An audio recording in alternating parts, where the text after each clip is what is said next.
God shall wipe away all tears from their eyes. Chapter 4 Part 6. A song of victory rang out from Danbury.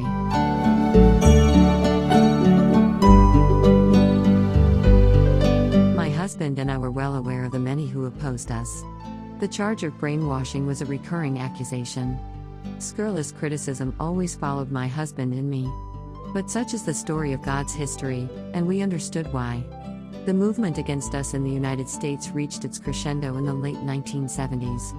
The Washington Monument Rally was the tipping point for those who hoped our movement would fail, and critics and fearmongers now envision the unification principle spreading like wildfire throughout America. Donald Fraser, a congressman from Minnesota, took the lead on Capitol Hill, opening a hearing in the House Foreign Affairs Committee. We would be accused of involvement in a political scandal nicknamed Koreagate in the press. It had nothing to do with us, except that we were from Korea, but it was gaining publicity for members of Congress. After Congressman Fraser chaired the hearing that investigated, without result, our movement in March and April of 1978, he failed in his campaign to win a seat in the U.S. Senate.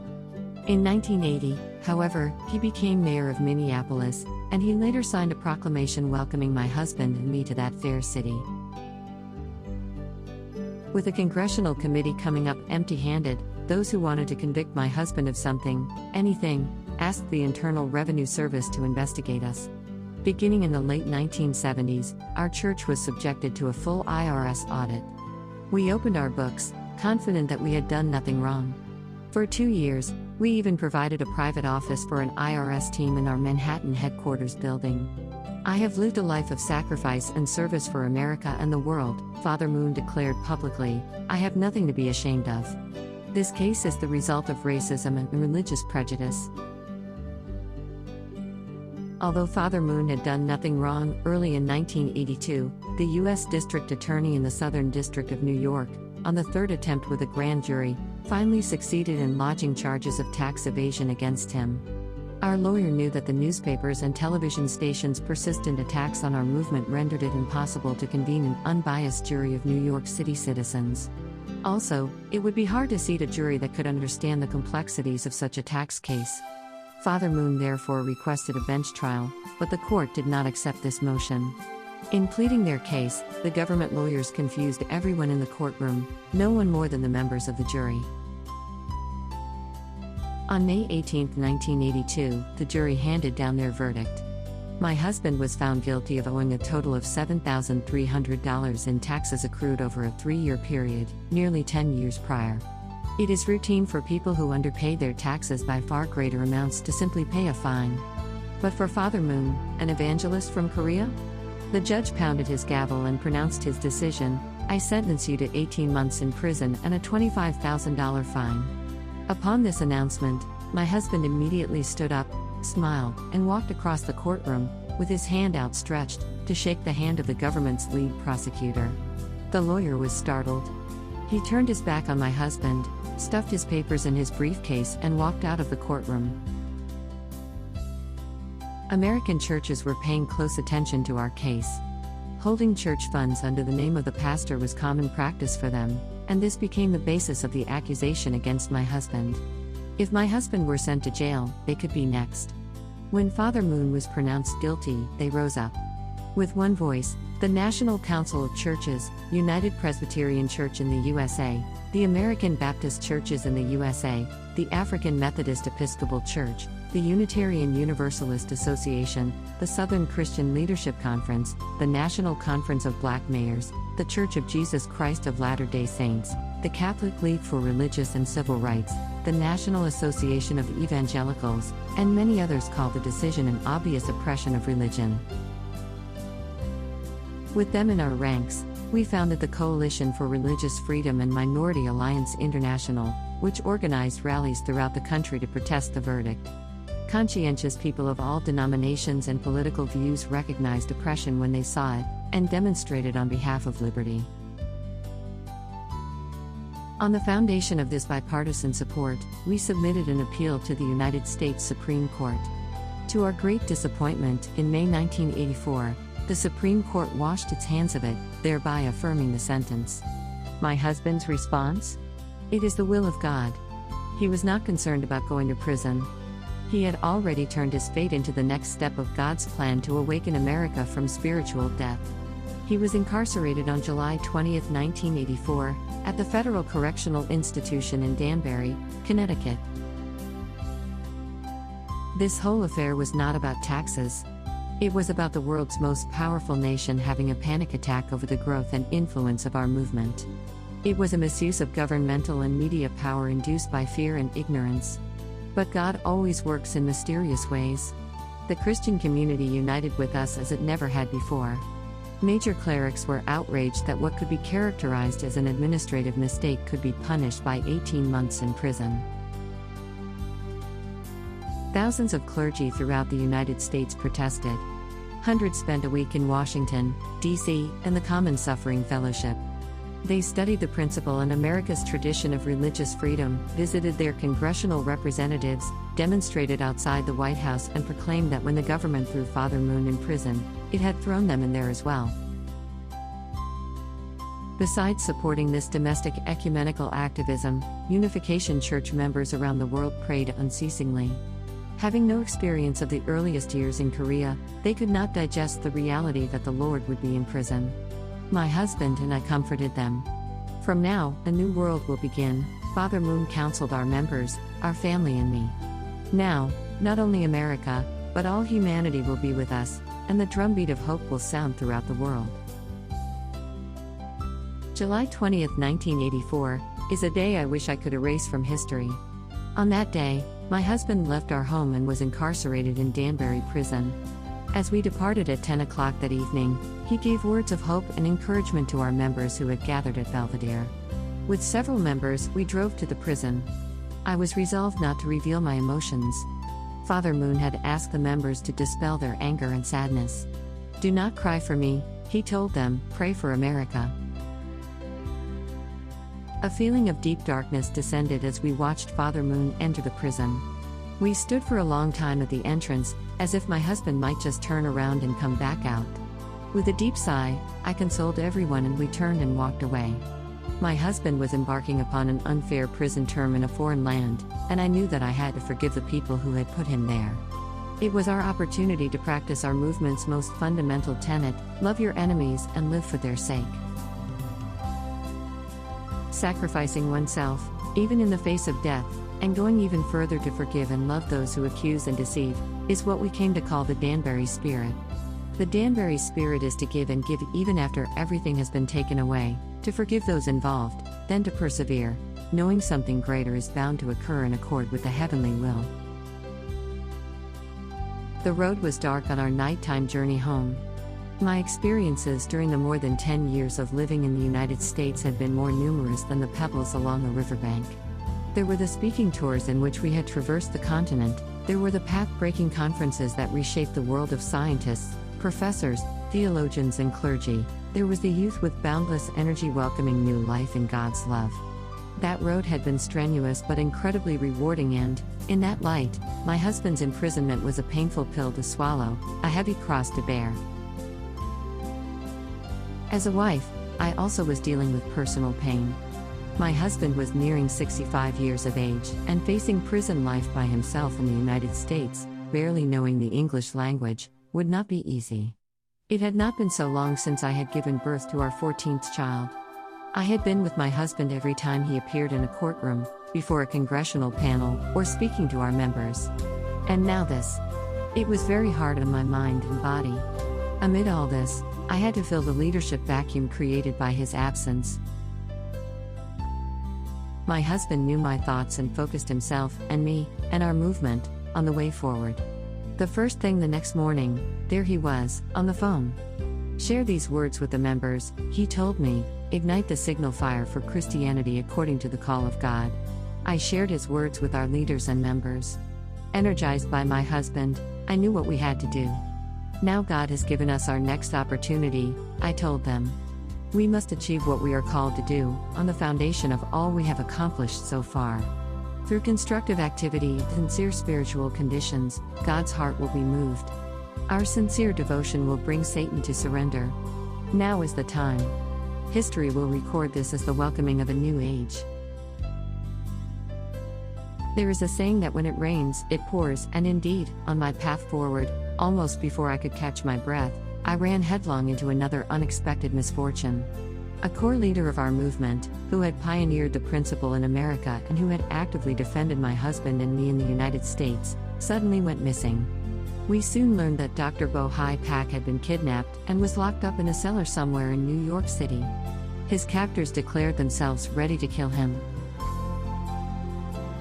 We had been exposing communist subversion through the news world and the Washington Times and demolishing Marxist ideological claims before tens of thousands of American clergy through CAUSA. Communists were enraged that the religious freedom of the United States had allowed our membership to increase. Lacking the police apparatus they would have had in North Korea, one leftist cell's ability to act against us was limited. But now, considering us vulnerable with the absence of Father Moon, they resorted to violent criminality and kidnapped Dr. Pak. With my husband in prison, I had to solve the problem. The first thing I did was earnestly pray that the saintly man who had been abducted would hear my voice. Then I phoned United States Senator Orrin Hatch. Senator Hatch was a warm-hearted and fair-minded man who had spoken out on our behalf during the congressional hearings. This abduction is not based on personal resentment, nor is it for money, I informed him. It is an attack on a man who is unmasking their wickedness through the media and through education. Senator Hatch responded that he would ask the FBI to investigate immediately. Lawyers and my trusted advisors told me that the FBI opening an investigation would increase the likelihood of violence on the part of the kidnappers and that it would be better to negotiate. I could not agree and continued my desperate prayer. As Dr. Pak shared with us later, his circumstances soon worsened. The kidnappers beat him severely and applied electric shocks. He lost consciousness and fell onto a cold basement floor. At that time, he heard a voice, "There is not much time, but they will not harm you further today. You will preserve your life if you escape within 12 hours. You can do it, use whatever means are available." Dr. Pak heard my prayers in a dream. He regained consciousness and determined to escape. Using wisdom, Dr. Pak got his kidnappers to relax the conditions of his captivity and managed to escape. The next day, he returned home. I met him soon after that, and he gave me a full account of what had happened. The voice of True Mother, which I heard in the darkness, sounded like the voice and revelation of God. Your words awakened me suddenly and gave me the wisdom and power to outwit my captors. As such events unfolded, a very difficult time turned into a time in which I was full of vigor. My desire to impart merciful love only deepened. Each day was rich with emotions, including cherished moments in which my husband shared with me his affection. At the start of each day, after he finished praying at 5 a.m., he would call me from a prison payphone and greet me with my beloved mother. I was permitted to visit him at the prison every other day. I would be driven there in a convertible, and when weather permitted, I would put the top down as we ascended the final hill on the prison grounds. Rain or shine, my husband always came out and waited for our arrival. With a longing heart, I would smile brightly and wave from the car. Sometimes he would look totally worn out, having just finished mopping a floor or washing dishes. What wife would feel comfortable seeing her husband like that? But I would suppress my sorrow and hug him with a bright smile. I often brought our 2-year-old daughter, Jeongjin, for he would be so happy to receive and embrace her. When our brief meetings ended, my husband would send us off. As we drove back down the hill, worried tears would start to fall from my eyes. Wishing not to turn my face toward him and expose my weeping, I would just keep my face forward while waving goodbye. I knew that my husband would remain in place, his eyes fixed upon me, a prayer in his heart, waving silently until we were out of sight. For the 13 months of Father Moon's imprisonment, I was coping with feelings of sorrow and injustice, but my responsibility to lead our church and the providence came first. I felt responsible for inspiring our members around the world while maintaining a firm axis with my husband, around which they would revolve, unwavering in their life of faith.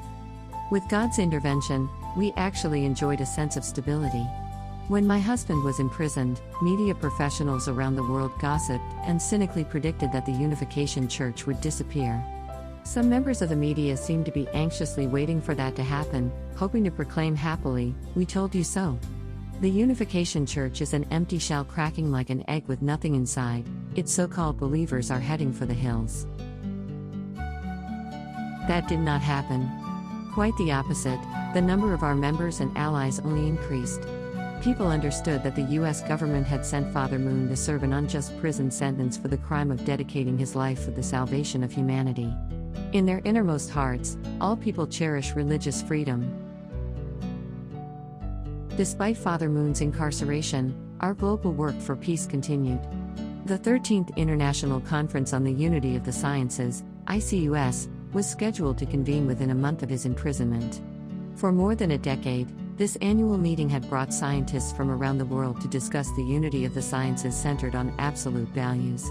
Staff and the attendees needed to know whether the conference would be held. Critics of the conference scoffed, saying, "It's all about Father Moon. Without him, they won't do it."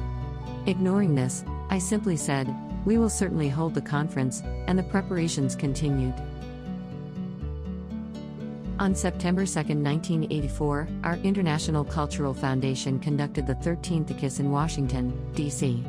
More than 250 scientists attended from 42 countries.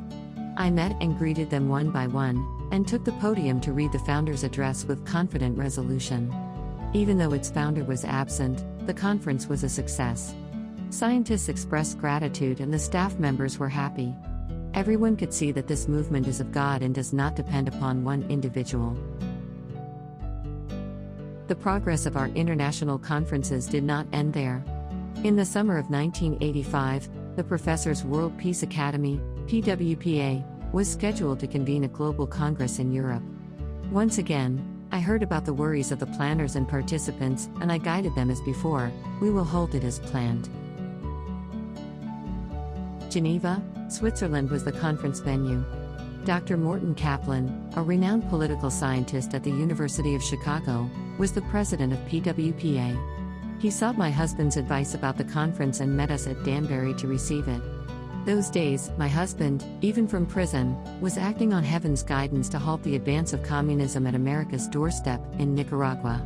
His inspiration sparked the American president, Ronald Reagan, to take action. As this was unfolding, my husband and I saw beneath the surface. We saw that communism's global reach camouflaged a serious crisis within and that its entire house of cards was soon to collapse. Years prior, Father Moon had prophesied that global communism would fall in the late 1980s, 70 years after its founding. And so, to this University of Chicago political scientist, my husband announced our theme for the conference, the fall of the Soviet Union. Dr. Kaplan, looking at the global reality externally, objected. Sociologists don't discuss something that has not happened. But Father Moon spoke with calmness and strength. Communism will perish and the Soviet Union will collapse. You need to proclaim this fact at the gathering of scholars and professors from around the world. Dr. Kaplan again hesitated and asked, "How about if we say the possible fall?" Father Moon said, "No. It's not just a possibility. Believe me and do as I say." As he departed with me from the meeting, I could see that Dr. Kaplan's head was spinning. He was a world-renowned scholar, and he could not speak what he considered empty words, much less convene a conference based upon them. He said 3 times that he wanted to tone down the conference theme. I told Dr. Kaplan not to worry about anything and to follow my husband's advice. He still was looking for a way out. With winsome eyes, he came up with, "Wouldn't it be possible to use a word softer than fall?" I didn't budge. My husband and I knew communism would collapse in the Soviet Union within a few years. From August 13th to 17th, 1985, the Second Professors' World Peace Academy International Congress took place in Geneva, and hundreds of university professors discussed the fall of communism from all angles. They heard Father Moon's prophecy that communism will collapse within a few years. They pricked up their ears, having never dreamed of such an idea. They were amazed that we had the conviction to go against conventional wisdom and political correctness. Their nerves were a bit on edge for another reason as well. They were aware that the Soviet embassy stood directly across the street from the conference venue. Some renowned sociologists and professors criticized our proclamation, even quite harshly. But, as we had predicted, the Soviet Union was dissolved just 6 years later. Interestingly, when the Soviet Union actually dissolved, some of these same scholars explained it as if they had seen it coming, with very few noting that it was Father and Mother Moon who had first predicted what would happen and even convened a conference with that as the specific title. My husband and I just continued on, working for the sake of the future. Even during his undeserved prison sentence, my husband greatly impressed other inmates with his exemplary demeanor and diligence. At first, the prisoners mocked him for being the founder of a strange new religion from the East and tried to pick quarrels with him. He handled it all with forbearance, warmth and dignity. As he had told me, he was looking forward to seeing whom God had prepared for him to meet there. Prisoners naturally are struggling with anger, resentment and selfishness, and he committed to make Danbury a place where love could flow. Prisoners soon learned that Father Moon would spend his weekly stipend in the prison dispensary, and through the week, give everything away to lonely inmates. He held an early morning pledge service, and other prisoners gradually joined him. Some of the inmates came to consider my husband a true teacher, some called him the saint of the prison. Guards and prison officials were also impressed. The New York Post published a cartoon at the time of Father Moon's release, August 20, 1985. It depicted all the prisoners bowing to Father Moon, and one prison official saying to another, "Get him out of here before he calls a mass wedding." My husband and I chuckled over that. As his wife and the mother of our children, my husband's imprisonment was my imprisonment. The Danbury course parallels Jesus' trial in front of the Roman procurator, Pilate, and the punishment of his crucifixion. The forces that wanted Father Moon to disappear were always looking for an opportunity. The American FBI apprehended Red Army operatives in the United States who had been sent by the Soviet KGB and North Korea's Kim Il-sung to assassinate my husband. Among the prison inmates were men who harbored the same irrational hatred as those who had kidnapped Dr. Pak. My husband was living with such men, and no one could guarantee his safety. It was a modern version of Golgotha, as if he were on a cross with thieves to the left and right. Despite such circumstances, we threw our lives into the salvation of America. As a result, although we were harassed, accused and imprisoned, my husband and I never gave up, and we never will, whether on earth or in heaven. One with his bones and flesh, with his thoughts mine and my thoughts his, I give my entire mind and body to practice love for the sake of God's dream. I have walked this exhausting life course silently as the one called to bring the human family together as the Mother of Peace, to heal our suffering planet as the Mother of the Universe, and to bring joy to our Heavenly Parent as His only begotten daughter. My husband once called me a high priest. He said that in God's dispensation until this era, men were the high priests, but we are entering the age of the wife, and women need to fulfill the priestly ministry. It is women whom our Heavenly Parent is calling to serve as the mediators of forgiving, purifying, and regenerating grace to all humanity.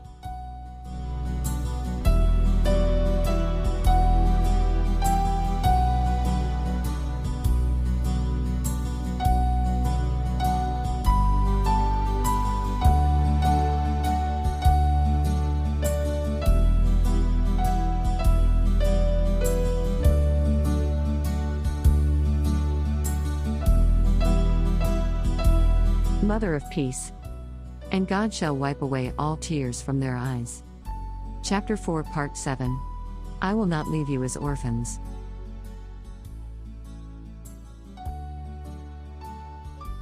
As the Last Supper approached, Jesus comforted his disciples, saying, "I will not leave you as orphans, I will come to you." This passage condenses into a few words the path I have walked. Even though all human beings have parents, as we have wandered through history without knowing God of the true way of life, we have felt like orphans. I have striven throughout my life to lead humanity to the welcoming, forgiving, rebirthing love of God, who is our Heavenly Parent. As recently as the 1990s, if a woman headlined an event or speaking tour in a rural area of Korea, people would look in askance and dismiss the whole idea. They could not comprehend the idea that a woman could address audiences of women and for women. At that time, women had no public voice. Society officially declared that men and women have equal value, but in practice, such a declaration was hardly worth the paper it was printed on. No one, man or woman, could as much as find a starting point for an intelligent discussion of the matter. I had long pondered if and when women would fulfill their role as perfected human beings, as fully co-creative and significant members of society, and especially as daughters of God. My husband and I had deep experiences in prayer during the Danbury imprisonment, and we together concluded that it was time for the liberation of all women, and for me to take a public role to teach and exemplify it. Thus arose a careful creation of the spiritual and physical foundations for what came to be called the Women's Federation for World Peace. My husband began teaching about my position as a true woman standing at God's left side with him on God's right side, about me being a true woman and co-founder of our movement, about me being a true woman serving, as he does, as an individual embodiment of true parents, and about me being a true woman having the same authority, inheritance and rights as he. After our meetings with President Mikhail Gorbachev and Mrs. Raisa Gorbachev and with Chairman Kim Il-sung, about which I will share below, we decided it was time for the declaration of true parents to the world. As his wife, I am my husband's first witness.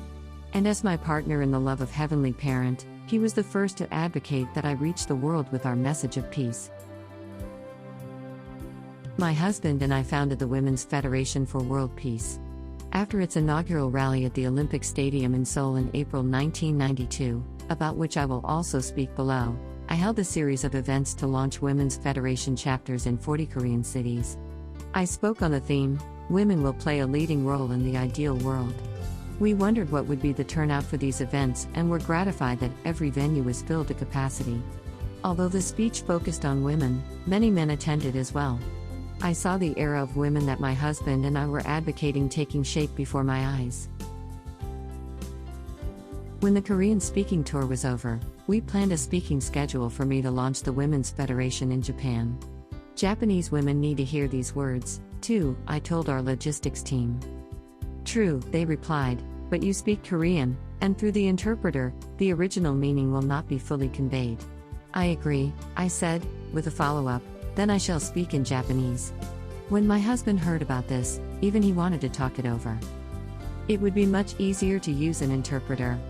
The speech is long, and you don't know Japanese well. You have to leave soon. Are you confident that you can speak to them in Japanese? As soon as the words were out of his mouth, he knew my answer.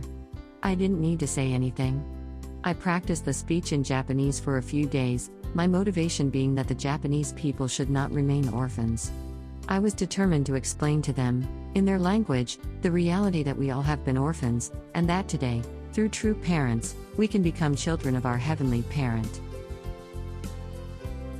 On September 24, 1992, a crowd of 50,000 people gathered at the Tokyo Dome. It was my first time speaking publicly in Japanese, and this was a prominent venue in Japan's capital. The audience was aware of this. No one, Korean or Japanese, had high expectations for the outcome. The organizers, being prudent, prepared a young Japanese interpreter to stand just off stage, in case I faltered. But when I came to the podium and began to speak, the audience was surprised. They cheered and stood up to applaud. For a few minutes they remained anxious, thinking, surely she'll make a mistake. But as I continued, and each sentence impressed God's word in their hearts, the audience looked relaxed and happy. Over the next 9 days, I gave that speech in 7 cities without losing strength, and then for 3 more days, I delivered it to Koreans residing in Japan. I uplifted the hearts of all Japanese as well as Korean women. I need to speak in America, I then told my staff. Won't that be difficult? They responded, please, let's take at least a full day's rest before flying. But my mind was already in the West. Many people are waiting for me, I uttered without thinking, I cannot rest. I crossed the Pacific and stepped onto American soil. Speaking in the 8 largest cities of the U.S., I announced that the era of women was near and what it means for men, women, and God. On the first day, the people of Washington, D.C., thanked me deeply. They had thought of me only as the wife of Reverend Sun Myung Moon from Korea, but now their perception changed. I was now Hak Ja Han, who represents us, and represents the aspirations and value of all women. I planted in their hearts the seeds of female leadership that is necessary to complete the salvation of the world. My inaugural speaking tour for the Women's Federation continued through Europe, Russia, Asia, and Oceania. I will never forget what happened when I spoke in the Philippines. The day before the event, I flew from Los Angeles to Manila. On the plane, I took a short nap, during which I dreamed I was breastfeeding a baby. As I looked at the beautiful baby, I said to myself, I'm not of an age to give birth anymore. When I arrived in Manila, I discovered that it was a Catholic holy day, December 8th, the Feast of the Immaculate Conception. A woman walking on the street in downtown Manila happened to see a poster advertising my speech. The poster had me in a yellow Korean dress. Suddenly, the thought, this is the person who will fulfill Mother Mary's mission, came into her mind. Then and there, she decided to attend my event. She was deeply moved by my speech, during which she arose and loudly exclaimed, the one who came to the Philippines on this holy day is truly our Mother Mary. Cheers erupted throughout the convention center. The final venue on that tour was China's Great Hall of the People in Tiananmen Square. It was an event both very difficult and very rewarding. We expected that, since China's open-door policy was in place, everything would go smoothly, but that was not the case. From the outset, the Communist Party and the military had refused to grant a permit. When we explained that it wasn't a political rally, they said, we will check the script first. It cannot have anything in it about God. That took them a week. Their conclusion, we cannot allow this kind of content. I strongly argued with them. They repeatedly gave their reasons to change my speech, but I didn't yield. I insisted that the message had nothing to do with politics and that its focus was on women. The matter stood at a tipping point. At that time, President Deng Xiaoping's son, Deng Pufang, was the chairman of the China Disabled Persons Federation, an organization consisting of 500,000 people. The day before the event, the young Mr. Deng invited me and other Women's Federation leaders to a reception held by his organization. It was a harmonious meeting, where we encouraged one another despite the differences in our systems and ideologies. Hearing of this pleasant experience, that evening, the All China Women's Federation welcomed us to their gathering. We didn't know each other well, so it felt awkward at first, but soon all of us ladies became friends and had a good time singing happily together. Even though social receptions and official public events are two different things, with confidence based on our positive experiences with the two national organizations related closely to the president, I stood my ground and gave the original speech. The audience in this communist country was surprised when they heard me say the name of God, not just once, but dozens of times. I was calm, as I knew I should be in that circumstance. It was revolutionary to give such a speech in the Great Hall of the People. It was the revolutionary power of a woman. In such circumstances, I carried out that 1992 speaking tour of 113 locations around the world. When I departed Korea for this speaking tour, I had several outfits, a collection suitable for the variety of climates I would encounter. When I returned, all I had was the suit I was wearing. I always give away my clothes, and I had been gone for most of the year.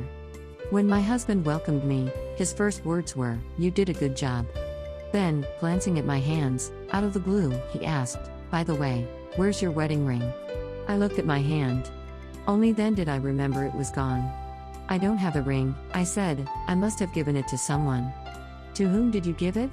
he asked, incredulous. "Ah, yes, I gave it to someone during the tour," I said. "But I don't remember who it was. I gave it to someone either to keep as an heirloom or, if necessary, to sell for her family's well-being." My husband made the natural comment, "It's fine that you gave it away, but you don't remember who you gave it to?" We really don't focus so much on personal possessions, and that is how we've always been. As we looked into each other's eyes, my husband's gratitude for that quality in me surfaced. He collected himself, smiled and nodded, and the welcoming celebration proceeded. My husband and I could not have a honeymoon. I didn't mind, but he had always felt remorseful. When we visited the Netherlands during a speaking tour, it must have been 1969, after much thought, he bought me a small diamond ring with some money he had saved. That was the meaning of that ring, but now I had given it to someone and had even forgotten that I had done so. I do give things away out of sympathetic love, and then I let it go. Those who give what they have, give their heart and even their life, and do not cling to the memory, are the ones whom God visits. My husband knows I am like that, and he is, too. Just as I had done, he let it go. That 1992 global speaking tour was by no means a vacation. It covered 113 cities, 24 time zones, venue upon venue, check-in upon check-in, crowd upon crowd, schedule upon schedule, pressure upon pressure. I was speaking on the value and mission of women, the way to peace in the family and world, and the love of Heavenly Parent. This was to open the gates for the world's people who are stranded as lonely orphans, to welcome them into the loving, liberating embrace of true parents. Only when we receive God's blessing in marriage can we leave the orphanage and receive our inheritance as the sons and daughters of God who enjoy true happiness. I am here to give my wedding ring to everyone.